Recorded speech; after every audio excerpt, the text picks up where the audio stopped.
Vamos começar aqui falando sobre uma matéria do Globo, né, do jornal O Globo, mostrando justamente essa dificuldade que a esquerda vem apresentando para o segundo turno, mais notadamente o PT.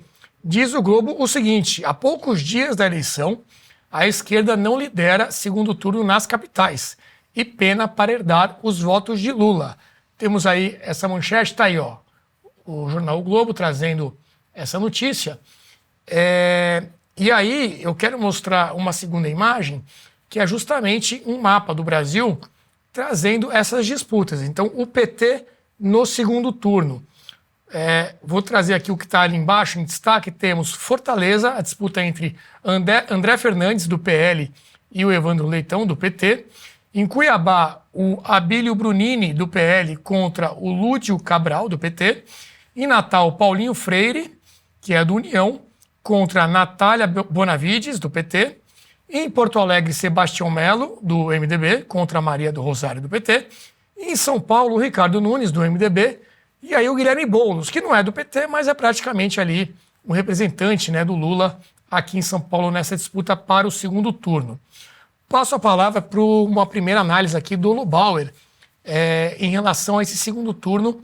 O PT, que até teve um aumento de número de prefeituras, né, nessa eleição de primeiro turno, mas a análise mais aprofundada ali traz que são cidades menores, né, até 20 mil habitantes, onde interessa mesmo nas capitais e nos grandes centros.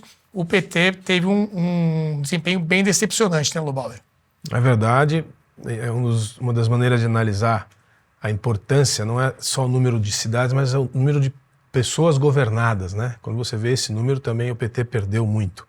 A performance do PT só não foi pior porque na Bahia e em Minas ele teve alguns municípios importantes e são regiões que, enfim, tem muitos municípios e na Bahia em especial o PT já está há muito tempo lá. Mas no geral, o que a gente pode dizer, Renato, sem errar, é o seguinte: o PT está vivendo um lento e gradual declínio. Para muitos, como eu, por exemplo, ansiosamente aguardado esse declínio. E eu risco dizer a você que nessas capitais todas que você mostrou, Fortaleza, Natal, Cuiabá, Porto Alegre, que são petistas, vai perder nas 4. Olha só. E em São Paulo também vai perder, embora não seja petista, mas a vice seja a Marta. A derrocada do PT é tão grande que, só para dar um exemplo, São Paulo, a vice é a ex-secretária do Nunes. Eles foram resgatar... A crise do PT é tamanha que eles foram resgatar uma figura que já tinha abandonado o partido, como outros que fizeram também durante esse período dos últimos, pelo menos, 15 anos. E esse partido só resistiu e só ganhou as eleições de 22 porque ele tem uma coisa que ninguém tem. É um fenômeno raríssimo que surge de 100 em 100 anos em todas as sociedades, que é, no caso do Brasil, o presidente Lula da Silva. É o que a gente chama de tipo puro ideal weberiano, né, do demagogo, o demagogo carismático, figura carismática. O Lula é realmente o que diferencia toda essa análise. O PT resistiu mais do que deveria na história brasileira por causa do Lula. Aliás, ele nasceu, em boa parte, porque tem essa figura, resistiu, governou e resistiu à queda por causa dele. Eu diria que sem o Lula, o PT está com a derrocada anunciada, né? E essa eleição é muito marcante desse fenômeno. E agora a gente tem que ver o que vem depois, porque sem o Lula e eu não consigo ver nenhuma liderança do Lula do PT que tenha a dimensão do Lula. Pelo contrário, o Lula é tão forte, a história dele é tão típica de um demagogo carismático cujas características são sempre, além de uma combinação maquiavélica de fortuna e virtude, né, uma sorte durante a carreira, uma capacidade de aproveitar um oportunismo muito grande nas situações em que ele teve, mas também um comportamento muito desvinculado das regras, né? Não tem valores, então ele muito baseado no seu próprio carisma. E os seus asseclas, por sua vez, sempre muito submissos e seguidores incondicionais, né? Uhum. Vale para esses últimos 20 anos de governo ou até antes. Você vai vendo as pessoas que ele vai abandonando no caminho e aqueles que vão ficando incondicionalmente. O caso do ministro Haddad, por exemplo. Então, o quadro das eleições é muito emblemático do fim desse processo. O partido não aguenta mais, ele só resiste e ainda está tentando, você vê o esforço que está sendo feito em São Paulo, não só com dinheiro, mas com a presença do Lula, e em Fortaleza, principalmente, que é uma cidade que tem uma certa maior relevância nas capitais todas aí, menos talvez a Maria do Rosário no Rio Grande do Sul, mas porque é uma vitória muito mais difícil, mas em Fortaleza tem um pouco de chance, lá com o Leitão, mas mesmo assim ele não carrega mais a força que tem, não carrega mais os votos que tinha, o carisma foi se esgotando, se comporta ainda como se estivesse há 20 anos atrás, fala as mesmas expressões, as mesmas palavras, então olha, é o fim do PT. Para mim é satisfação pessoal ver isso acontecer, acho que demorou demais. A gente Olha que já teve gente que acreditou capítulos nisso no passado, o Lava Jato não, ali. Eu fui um deles. Eu já cantei essa bola antes. É difícil falar que é o fim do PT é mais fácil do que o fim do Lula, né? Uhum. O fim do Lula parecia decretado. Com 500 dias de prisão, para mim, estava caso encerrado. E tá aí o que aconteceu. Mas o PT eu acho bem mais difícil, porque sem uma liderança carismática, e todos os líderes da velha guarda, Dirceu, Genuíno, essas figuras... Passou essa geração. Palocci, né? Eram figuras que a gente pode não gostar, eu pelo menos nunca gostei, mas eram figuras que tinham uma liderança, uma força, uma aura. O PT não tem mais. Não tem mais nenhum desse tamanho, então esse quadro que você mostrou acho que um pouco a foto final desse processo de quase 40 anos. Você citou Fortaleza, lá está bem equilibrado, né? O André Fernandes, que é deputado federal do PL, está ali empatado com o Evandro Leitão, do PT, que é o deputado estadual, 43% a 43% para cada um aqui, segundo as pesquisas. O Fernandes, que inclusive denunciou aqui uma campanha, teria sido feita ali com inteligência artificial para fingir que era ele pedindo compra de votos e tal. Tá uma confusão lá em Fortaleza.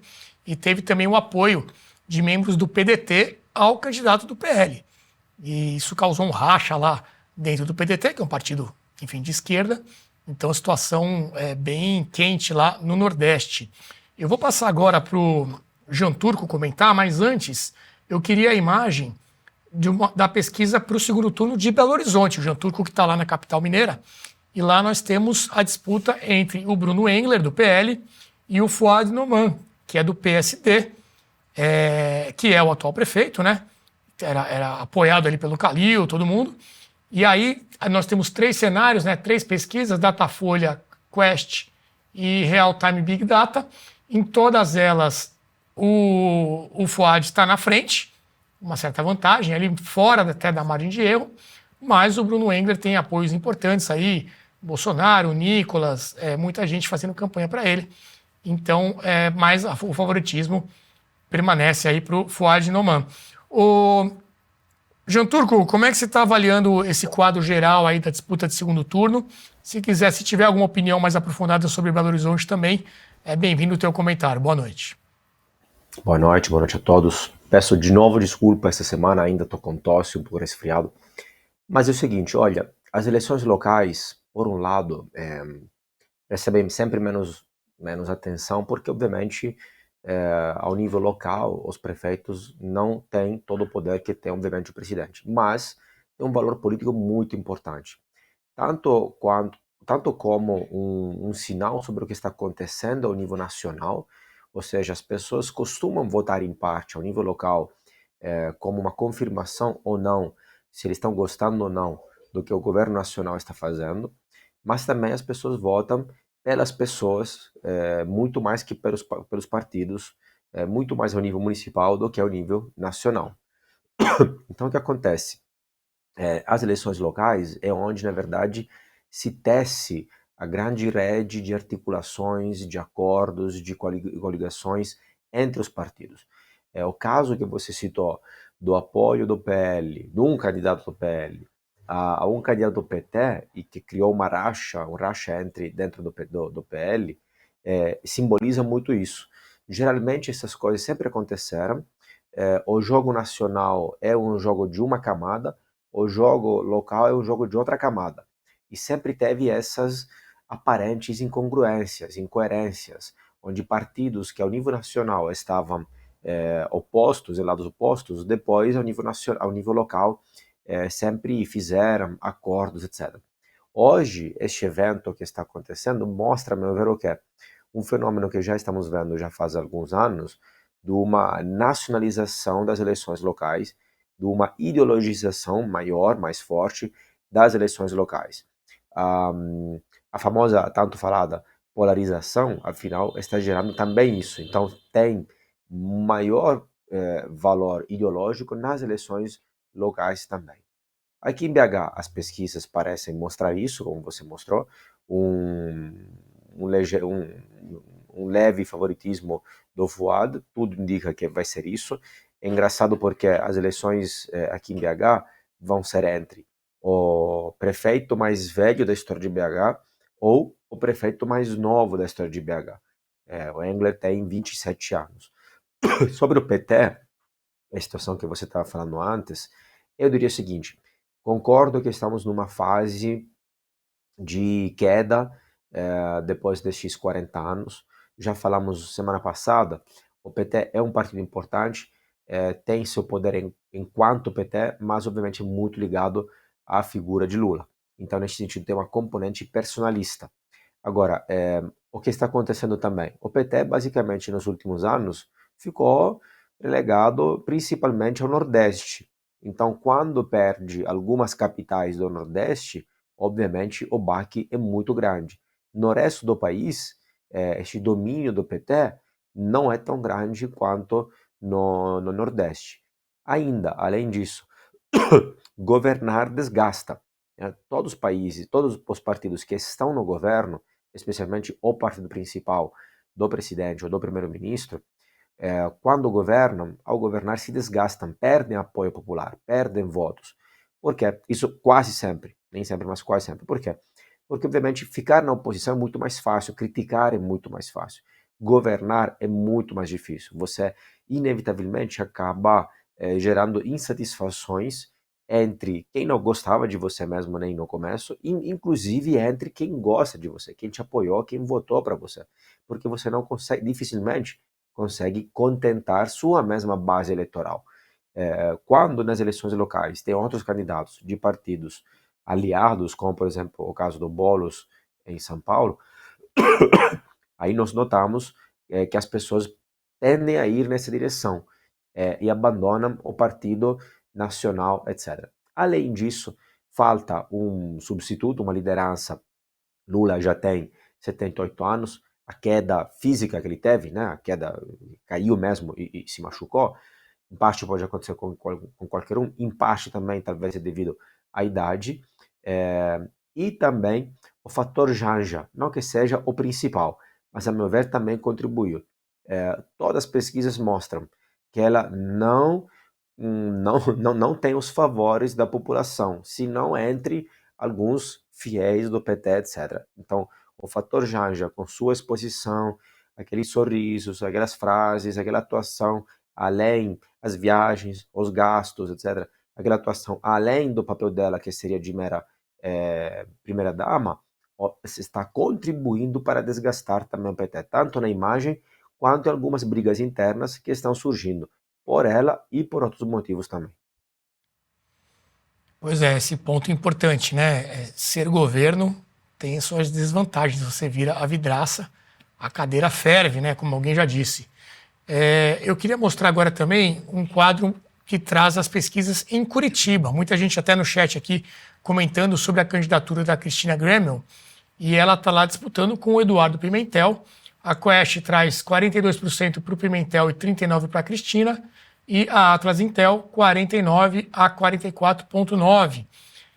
Cristina Gramel, então, ali um pouco atrás, e lá é uma situação peculiar, né, Luiz Felipe, porque nós temos como vice do Pimentel o Paulo Eduardo Martins, que é do PL, foi candidato a senador lá pelo Paraná nas últimas eleições, acabou perdendo ali por um detalhe, questão até de pesquisas mal feitas, muita gente deixou de votar nele pelo voto útil, acabou votando em Sérgio Moro. O Paulo Martins, querido ali pela base da direita, mas aparece ali a Cristina Gramel com uma candidatura que ninguém dava muita atenção no início, ela pelo Partido da Mulher Brasileira. O partido também tem ali seus problemas, o vice dela também parece que é um cara complicado. Você está no PL, não sei se você está por dentro dessa situação em Curitiba, e também uma análise geral desse cenário de segundo turno com a dificuldade da esquerda de emplacar aí nos grandes centros. Bem, boa noite. Bom, com relação a Cristina Grêmio, o ano foi difícil para ela.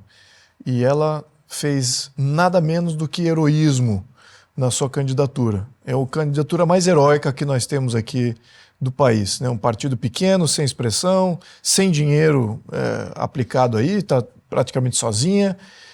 Mesmo assim, fiel aos princípios e tudo aquilo que ela representa. E essa condução, e o eleitor de Curitiba também está de parabéns.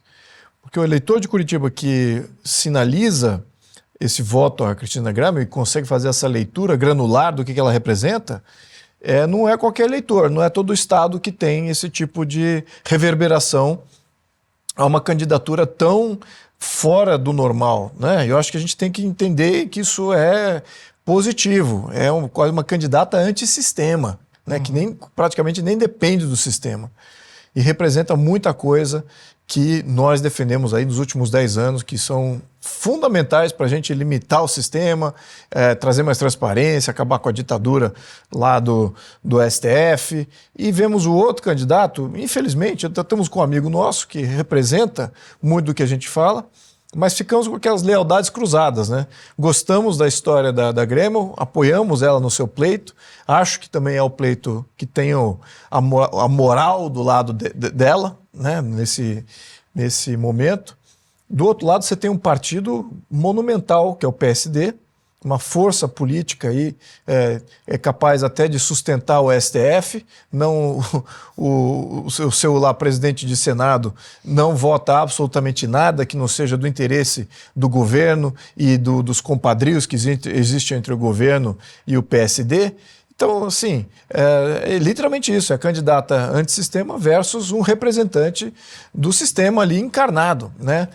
Infelizmente, o nosso amigo está como vice desse outro candidato aí do sistema, mas por acordos de partidos e não por vontade, na minha interpretação. Não falei, não conversei com ele. Mas enfim, então espero aí, estamos torcendo, eu pessoalmente estou torcendo pela Cristina. Espero que ela logre sucesso. Espero que o eleitor de Curitiba também faça essa leitura. No quesito PT Brasil, o que a gente pode... primeiro, essas eleições são de fato, como mencionou o Jean Turco, um referendo, sim ou não, PT ótimo, PT ruim, né? Então, estão todos sinalizando, o eleitor brasileiro já fez o referendo. Se tivesse um recall, seria o Se tivesse um recall de mandato, tiraria todo o PT de todas as estruturas eleitas e acabava logo com isso. Agora, ele deixou cria. O PT deixou uma cria gigantesca. Chama-se Estado Brasileiro. Deixou essa cria, ela é monumental, ela é um problema. O sistema brasileiro, o Estado brasileiro, foi criado pelo PT. Todas as premissas fundadoras de todas as instituições teve a bênção nos últimos 30 anos, bênção para a criação e também aparelhamento. Então temos aí teríamos que ter um processo de desnazificação do Brasil, como foi feito lá no pós-guerra, quando removeram os nacional-socialistas da República, que sobrou da República de Weimar, né, depois que o nazismo saiu. Fizeram uma depuração, demorou 10 anos para limpar a máquina pública dos nazistas. A mesma coisa aqui, porque temos uma máquina pública contaminada com tudo aquilo que representa toda essa questão ideológica arcaica que o PT representa e a metodologia também arcaica que o PT representa. Esse compadrio, esse não respeito ao regimento quando se trata para defender um dos seus próprios. A lei prevalece os inimigos, agora aos seus próprios vale a violação de absolutamente tudo, bem no espírito revolucionário. Então, esse tipo de prática de esquerda, isso precisa sumir do ecossistema. Em todos os escalões. Em todos os escalões. Você pode até debater como é que era e tal, no nível acadêmico, pode até se entorpecer com a ideia de ter um movimento revolucionário da esquerda, como era no século XIX, como foi no século XX. Agora, ainda está isso representado na máquina pública e na política brasileira, é um retrocesso absoluto, é uma âncora que segura o Brasil. É como se não bastasse essa derrocada da esquerda arcaica, a nova esquerda também está perdendo. A nova esquerda, que é a esquerda globalista, a esquerda identitária, essa também está perdendo. Aliás, o PT perdeu muito por ter apoiado essa nova esquerda. Acho que o wokeismo, essa ideia de globalização, de pautas globais, de aquecimento global e de tudo mais, além dessas questões identitárias. O PT não era isso no passado. Abraçou isso porque viu que era essa nova tendência que estava sendo abraçada pelos europeus e também para os norte-americanos. No entanto, então ele quis sobreviver dentro dessa novidade, mas, na minha opinião, perdeu. Agora os dois estão perdendo, porque isso também já caiu fora de moda, virou também está no seu ciclo final, o wokeismo, o progressismo extremo, a utopia de Estado fazer controle e engenharia social granular na questão de sexualidade das crianças, das opções, da linguagem, do pensamento. Esse nível granular de controle social, isso é da nova esquerda, não era da esquerda tradicionalista, arcaica, né, que existia ali do PT. Então eu acho que eles abraçaram uma novidade que no fundo teve um movimento fugaz. Agora, o que acontece? Qual que vai ser a próxima etapa? Acho que é isso que já estamos vendo aqui o resultado, o balanço de uma foto antiga, né? Já sabemos que a esquerda está no seu estrebucho final, só é sustentada pelo Estado brasileiro. Literalmente, pelo aquele aparelhamento que ele criou dos últimos 30 anos. É isso que sustenta a esquerda no Brasil. Se não tivesse isso, nós teríamos aí talvez uma nova esquerda. Mas qual nova esquerda seria essa, né? Então a gente não viu ainda esse debate, como é que seria. Eles mesmos também não sabem, porque eles ainda estão numa novidade aí de derrocada do wokeismo, internacionalismo, globalismo e tudo mais, que seria a nova esquerda que assumiria, né, essa função. Mas como eles também estão perdendo, e agora? Fica como a esquerda? Então até eles se resolverem lá na escola de Frankfurt ou nos outros centros acadêmicos da esquerda progressista para regurgitar uma nova teoria de como conduzir a esquerda internacional. O New Labour. O New Labour, ou New Globalism, ou New Wokeism, ou alguma versão nova aí disso que está defunto. O que eu acho? Ao menos na condição 2026 aqui, Brasil eleição. Tá. A próxima eleição vai ser direita populista, né? E populismo não é um termo que eu uso. Pejorativo. Não é um termo pejorativo, tá? Eu uso isso agora como academicista até, né? Como sendo um movimento de fato popular, né? Temos então uma direita populista versus o sistema. E quem será o representante, o defensor do sistema? O centrão. Então vai ser direita versus centrão, a próxima eleição, né? Eu acho que essa que é a dinâmica que está se construindo de uma maneira muito patente. Os deputados, os senadores, os prefeitos do centrão, eles estão saindo ilesos dessa derrocada da esquerda. No entanto, eles defendem a mesma coisa que a esquerda. Eles defendem todos esses artifícios de Estado, não porque eles são de esquerda, eles não são nada, mas é porque o Estado, a máquina, o sistema, gasta muito. Na casta. Gasta com a casta, né? Vamos botar assim, pare de gastar com a casta. Então o Estado sustenta essa casta de centrão, que depende desse orçamento inflado, de fazer todo esse tipo de vazamento corrupto que existe em todas as instituições públicas do Brasil. O centrão representa isso. Então, eu acho que o próximo movimento aqui eleitoral será esse. Será direita antissistema versus centrão a favor do sistema. É isso que a gente vai ter. Que é o que você já tem em muitos desses segundos turnos aí que a gente mostrou, é justamente esse cenário. Já né? temos isso. Uma direita mais definida ali contra um sistema, contra alguém que representa essa força estatal. Estava até comentando comigo ali antes, né, o Lobão, o caso de Ribeirão Preto, dá para dizer que é algo assim? Então, curiosamente, Ribeirão Preto, que é uma das cidades mais importantes do estado, né, a capital agrícola brasileira, tá vivendo uma situação curiosa que é um segundo turno com o candidato da esquerda ficou em quarto lugar, o candidato do prefeito, do ex-prefeito, depois de 2 mandatos, que foi um bom prefeito, Duarte Nogueira, que era PSDB tradicional, ficou em terceiro lugar, e o candidato do Novo, que era um mais desconhecido pelas características naturais do partido, foi para o segundo turno. E o outro candidato, então, o candidato do Novo, sem nenhuma aliança, e o outro candidato é um candidato do PSD, do PP, do MDB, do PL, de todo o centrão. com todo o recurso, com todo o apoio, com toda a máquina partidária, não da cidade, mas enfim. Sim, sim. E é isso aí, é um pouco, acho que reflete o que o Luiz está falando, muito interessante, eu concordo.